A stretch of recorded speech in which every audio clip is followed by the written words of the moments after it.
Have you ever wondered how a student might respond if we ask them to give us some time to think about changes that we want to implement in the school? Do you think they would say, no, I don't want you to take your time. I want to do school right now? Or do you think they might have some understanding? In this conversation with Izaiah, I explore that question with him about the response to COVID. His answer was really surprising to me, where he said, I wish we had just taken some time. It was really fascinating. I don't think we give students enough credit. And we also talk about why students might be afraid to take on the title of leader or take on a leadership role. He's not the first student that has expressed this concern to me, but it was really interesting to hear his perspective. I hope you enjoy this interview with Izaiah as much as I did.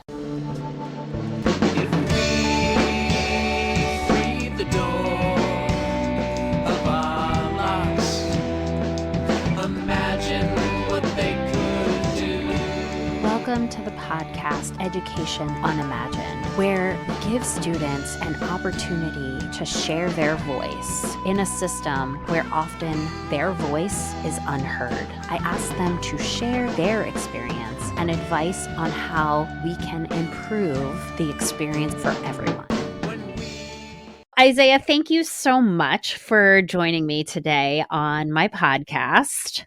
What I would love to do is have you just start by sharing who you are and where you are in your journey of education. My name is Izaiah Peel. I'm 19 years old. I grew up in Manchester, New Hampshire. I decided after high school I would go into the military. So I joined the United States Air Force. Been in for a little over about a year and a half now. I'm stationed overseas. So for us in the military, when you're stationed overseas, usually you do like online school. So it's a lot more of online classes, and the schedule is more adjusted to when we have time. Because of our work schedule, we work a lot more. The reason that I asked you to join me on this podcast, when I knew you as a student, I saw you as a leader, and I remember trying to convince you to join peer leadership at the time. And initially, you didn't see yourself in that role, but you also shared with me that you experienced COVID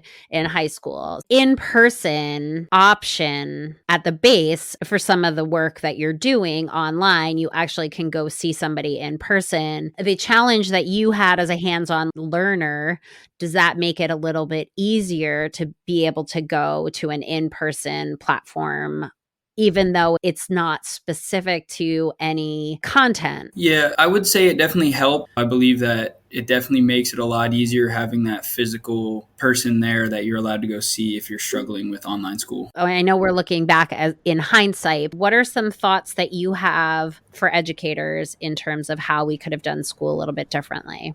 I think they kind of just jumped right into it. It went from we're in school, COVID hit. All right, you guys are online school. Class starts next week. Join the Zoom meetings. Your teacher will send you all the information. Even if it would have pushed school back maybe a month, maybe a couple weeks, if they would have taken the time as a student, I wouldn't have minded staying a couple weeks later, maybe a month later into school to get the learning that I would see. Did we assess at the end of COVID? Did you see any transition from what maybe we learned in COVID or what we learned before COVID to now? Did you see any real learning and adjustments for schooling?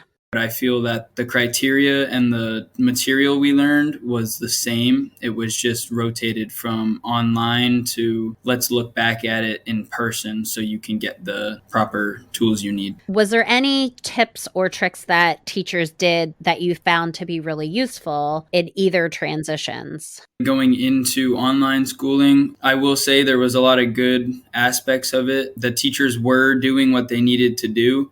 I think it was just a lot harder than usual because of the transition no one had ever really gone through before. They did really good with pushing out the information they needed and doing what they needed to do. It was just a lot harder to achieve the goals that they wanted online. And then I feel as we rotated back into the more normal aspect of school, going back and being able to learn again, they did good on being able to go back and make sure everyone knew the information. They were doing pretty good at making sure the students understood what they needed to do, what was being done. For you, I know you're a hands-on learner, but in terms of connecting and building relationships with educators, what did you find to be easier? So for me personally, I like in person, but there is good aspects to both learning ways when it comes to communication. So for being in school, you have that time with the teacher in class, and if you use your breaks in between classes, you can try to get to know the teacher better and get the help you need. But I also felt like even going into online, it was a lot easier to set up meetings so you and the teacher could have that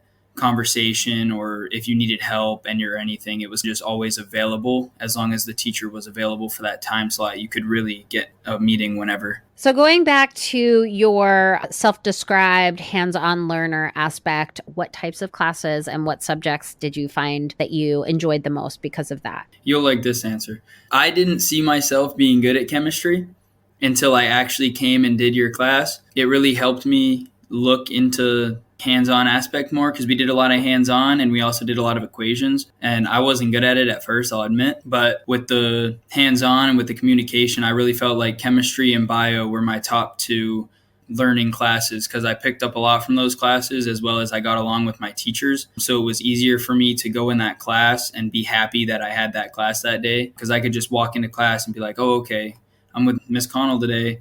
We can go and I know what we're going to do. And I think she said we were going to do an experiment today. It was just a lot better for those two classes for me. Were there things that you did in any of those types of classes that seemed to resonate with you as a hands-on learner? In English, we would do plays in class, like where we'd reenact certain parts of like a poem or reading. So I enjoyed those parts of those classes. I like making presentations. It gets you in the information. You get to do your slideshows, your information, your pictures with your schoolwork. And it helps a lot with the whole aspect of wanting to be hands-on and being able to do something other than just writing an essay or typing up a couple paragraphs. It just makes it a lot easier.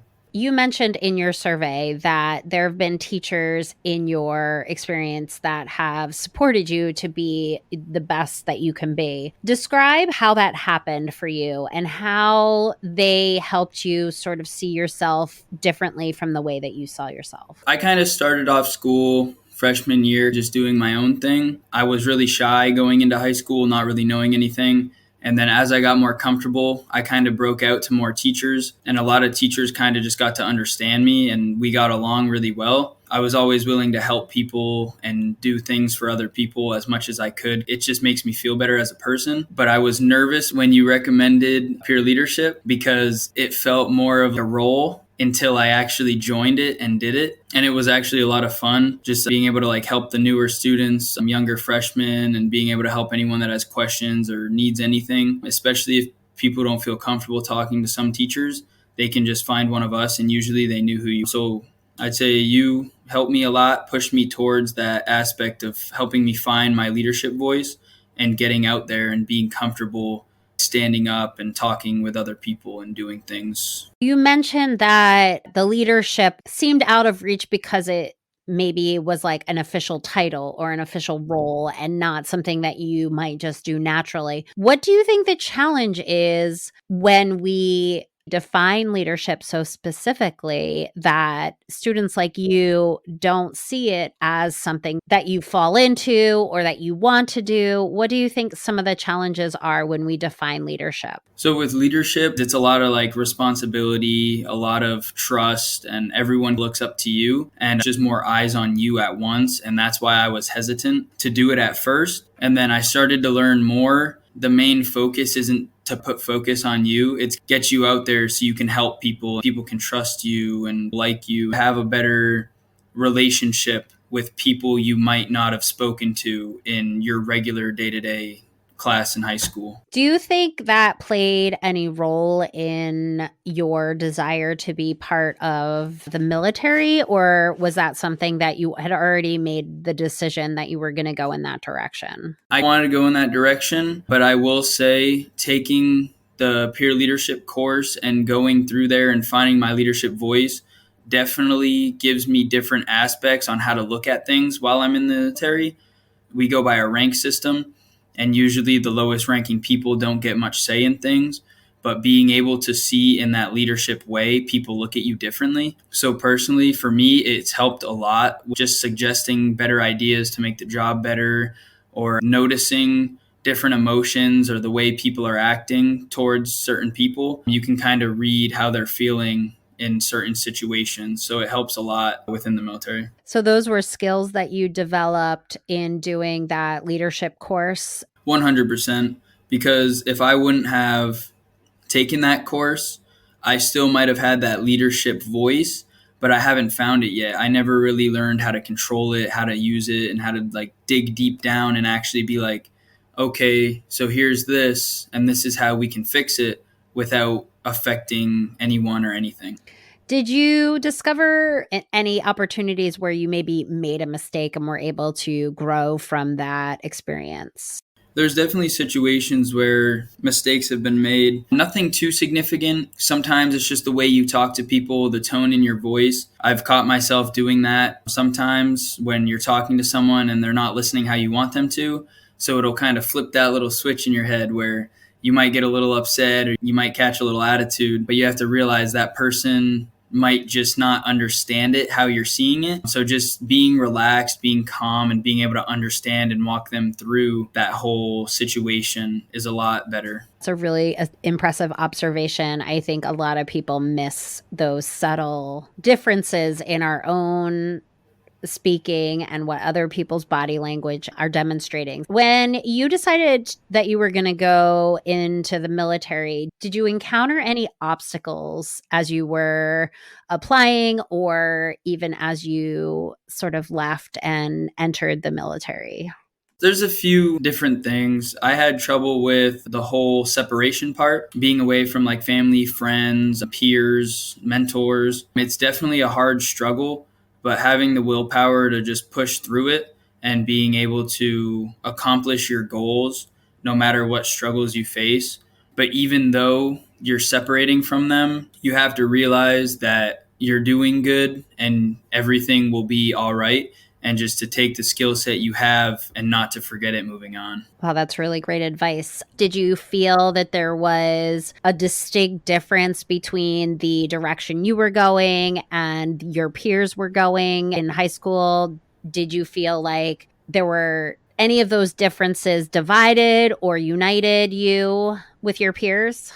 My other friends going to college and moving on and doing different things, it definitely set a harder barrier. But if you both make the attempt to try and talk to each other at least sometimes, those friendships should stay the same if you were true friends, just because of the two different career paths chosen between school and military, or whether you don't go to school and you just find a job. If you are true friends, I feel like you should be able to overcome that struggle in between each. What was the process for applying for the military? It's pretty simple. You go to your local recruiter's office, you talk to them, and they can help you understand more or less and help you find what you might want to do within the military. There's a broad choice of job careers, but sometimes it doesn't matter what job you may want. It depends on what job you qualify for. So you have to take tests in order to get scores, and your score will base what jobs you get. So if you get a very low score, you might not get as many jobs as you thought. So your list will be very short, and they send you, it's called MEPS. It's the Military Entrance Processing Station. So that is in Portland. They're going to send you there. You'll stay in a hotel. You'll do your tests. Then they'll do a physical test. They'll do like some blood work and make sure there's nothing, any diseases or anything that you may have that can stop you from joining the military. And then depending on what you get on your test, you make your job list and then you kind of just wait. It's a lot of waiting. I know there are lots of people who know they're going into the Army, Air Force, or the Navy, but what if I know I want to be part of the military, but I don't know which branch I want to be part of? So that's how I was at first. I didn't really know what I wanted. I did my personal research on every branch and kind of found what jobs they have and what would suit me the best. I looked into Marines, I looked into Army, I looked into Navy, and I did Air Force. Those were the 4 ones that I looked through. And the Army, I was never really interested too much in joining. The Marines was an option, and the Navy wasn't. It was like a 50-50. So then I kind of broke it down on what jobs they have and what I wanted to do come my military career and my career after I get out of the military. And three forces in the Air Force kind of had the mission I wanted to go since I wanted to go canine. I wanted to do dog handling. So I followed that path to choose the Air Force. What are your goals for the military? I'm hoping to get at least one degree, finish one whole degree while my time in the military. I'm also mainly focused on the canine aspect of going to the kennels, learning different things with the dogs and doing that within my future, focusing on like just being a dog handler and moving towards that career path. I signed a 6-year contract, so I'll be in until I turn 24. If you could give advice to teachers, what advice would you have given to your teachers? Just in general, trying to get to know your students a little better. It doesn't need to be a friendship, it doesn't need to be personal, but just understanding your student, being able to realize if they're not having a good day or if something's wrong, being able to tell, because there's days where kids will have bad days and they are not going to be able to pay attention in class. So instead of yelling at them or being like, hey, you need to go to the principal's office, try to get to know them so you can figure out the problem at a smaller level than having to bring it up to parents or anything, trying to just learn that aspect of focusing on your leadership. Suggestions on how we might be able to get to know our students a little bit better, because I agree wholeheartedly that building that relationship is critical in successful classrooms. But what ideas would you give to making those relationships? Just doing icebreakers, getting to know where are you from, do you have siblings, basic conversational talk. Here and there, it can be out at different times. It can be before class, middle of class, end of class. Just sparking that little conversation of, hey, how are you? Is everything good? The basic conversation of being a human. Advice that you might have for your peers, if you could go back and tell kids of that age group, what advice would you give? Don't give your teachers harder of a time than they need. Because there's times where you'll nag back and forth with the teacher, bitter chitter chatter, back and forth arguing. Just go try to learn. You don't always need to be into what you're learning. Just give the teacher a chance and try and actually pay attention, because it'll help both you and the teacher in the long run. It almost feels like kind of similar advice. Try and build a relationship with your teacher so that you can connect with them, maybe not on the subject matter, but personally a little bit more. Let's think about those who are in charge of schools, so administrators or school counselors. What advice might you have for them in helping kids maybe decide what direction to go after school, or ways to make school a little bit less rigid? The college fairs, and they would have the different branches of the military come in, and they would have beauty school and mechanic school and all that type of stuff. And then the students were able to go down and look and see what interests them. That was really helpful, because not only can you look at, I think I'm interested in mechanics, but maybe I'm interested in movie films or something else. So you have that variety of different schools that come, and you can kind of broaden your mind to looking at different education systems. Was there one lesson in particular that you learned in high school that you would like to share? I would say it's kind of more of like words of wisdom. Just be friends with everyone in the moment. Don't worry about arguing or disliking other students due to the fact that you don't know what they've been through, what they're going through, or even if they haven't been through anything, they might just not be as social. Try to get to know students that don't talk that much. Try to get to know the students that may have special learning disabilities and they might need a little extra help. Just expand your variety of who you're friends with, and just try to be more friendly to people, I guess. I really love that. That's great advice. I want to thank you for your time today. I really appreciate you taking some time to have this conversation with me.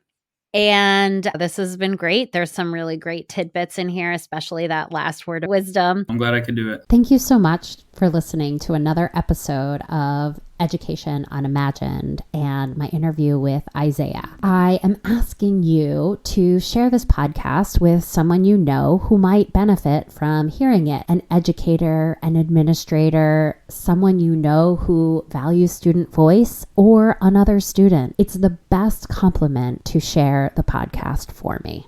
A startling 90% of teenagers don't see themselves as leaders. Let that sink in. 90%. This prevents them from reaching their full potential. It negatively impacts their growth as an individual, and it creates high levels of anxiety and depression. It took me 47 years to understand my own value, and I know you don't want this to be the case with your child, your students, the people in your life, and I'd like to help make sure it isn't. If you want your children, your students, the people in your life to wake up every day knowing how to own their inner leader and get comfortable breaking out of their shell to do amazing things in their life, have them join my upcoming webinar. You can find it at Peers Not Fears. In 30 minutes, those who attend are clear on their value as a leader. They are confident on how to lead from that place, and they are excited about what their next steps in life are. It's free to join this webinar. If you search Peers Not Fears, you will come across my Leadership Academy. If you haven't already, please subscribe to the podcast Unimagine for all the amazing upcoming interviews that I have on the slate. The theme music for this podcast, Unimagine, was written and produced by another fellow educator, Keith McClendon.